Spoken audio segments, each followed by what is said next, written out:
আসসালামু আলাইকুম। স্বাগত জানাচ্ছি বিডি চ্যানেল 4 বিশ্ব সংবাদে। সাথে আছে আমি লৌরা চৌধুরী। শুরুতে আলমগীর হোসেন সিটি সংবাদ শিরোনাম।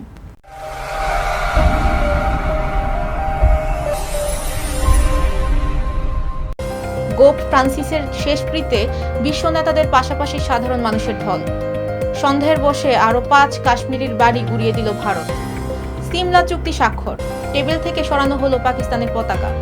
লটারিতে 9 কোটি টাকা জিতলেন 2 প্রবাসী বাংলাদেশি। রোমান ক্যাথলিক খ্রিস্টানদের প্রয়াত ধর্মগুরু গোপ ফ্রান্সিসের শেষকৃত্য অনুষ্ঠান রোমের সেন্ট পিটার্স স্কোয়ারে আজ অনুষ্ঠিত হতে যাচ্ছে। স্থানীয় সময় সকাল থেকেই ভ্যাটিকানের সেন্ট পিটার্স ব্যাসিলিকা গির্জার সামনে চত্বরে এই রাষ্ট্রীয় মর্যাদাপূর্ণ আনুষ্ঠানিকতা শুরু হয়। শেষকৃত্য অনুষ্ঠানে অংশ নেওয়ার জন্য আসতে শুরু করেছেন বিশ্ব নেতারা। এরই মধ্যে ভ্যাটিকানে উপস্থিত হয়েছেন বাংলাদেশের প্রধান উপদেষ্টা ডক্টর মোহাম্মদ ইউনূস সহ বিভিন্ন দেশের রাষ্ট্রপ্রধান ও রাজপরিবারের সদস্যরা। এর মধ্যে আছেন ব্রিটিশ যুবরাজ প্রিন্স উইলিয়াম, ফ্রান্সের প্রেসিডেন্ট ইমানুয়েল ম্যাক্রো, স্পেনের রাজা ফিলিপ ষষ্ঠ ও রানী লেথিজিয়া ও ব্রাজিলের president Luiz Inacio Lula da Silva.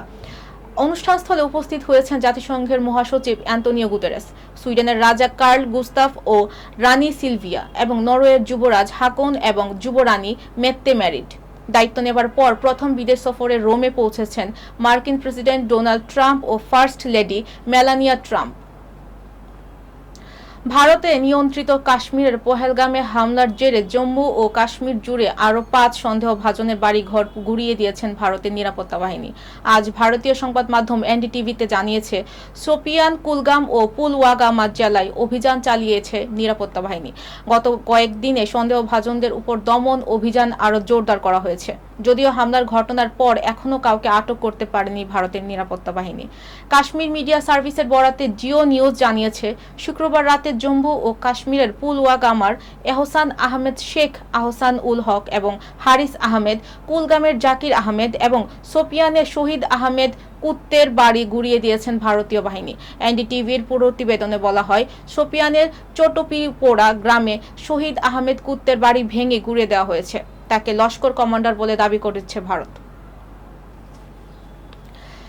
Himachal Pradesh রাজভবনের ঐতিহাসিক টেবিল থেকে সরিয়ে ফেলা হয়েছে পাকিস্তানের পতাকা, যেখানে ভারত পাকিস্তানের মধ্যে 1972 সালে ঐতিহাসিক সিমলা চুক্তি স্বাক্ষরিত হয়েছিল।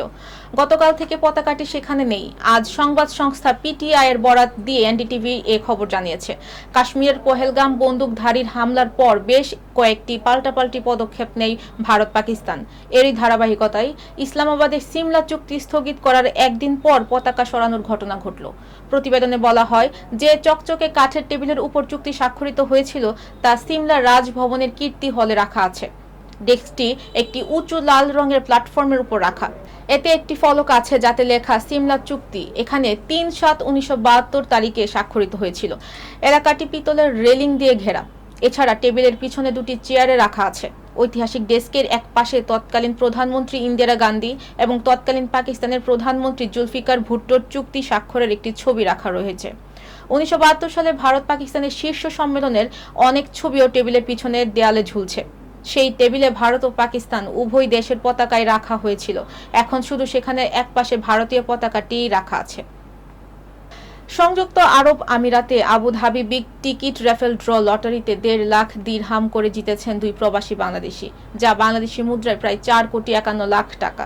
তবে 2 বাংলাদেশি কাতার ও ওমানে কর্মরত। আজ মধ্যপ্রাচ্য ভিত্তিক সংবাদ মাধ্যম গালফ নিউজের প্রতিবেদনে বলা হয়েছে, আবুধাবির বিগ টিকিট রেফেল ড্রতে ওমান ও কাতারে বসবাসকারী এই 2 প্রবাসী বিগ টিকিটের সাপ্তাহিক ড্রয়ে প্রত্যেক দিয়ে 1.5 লাখ দিরহাম করে জিতেছেন। পুরস্কার জয়ীদের একজন মিনহাজ চৌধুরী 15 বছরের বেশি সময় ধরে ওমানে থাকেন। তিনি যখন বিগ টিকিট থেকে ফোন পান তখন ভেবেছিলেন হয়তো গ্র্যান্ড প্রাইজ জিতেছেন।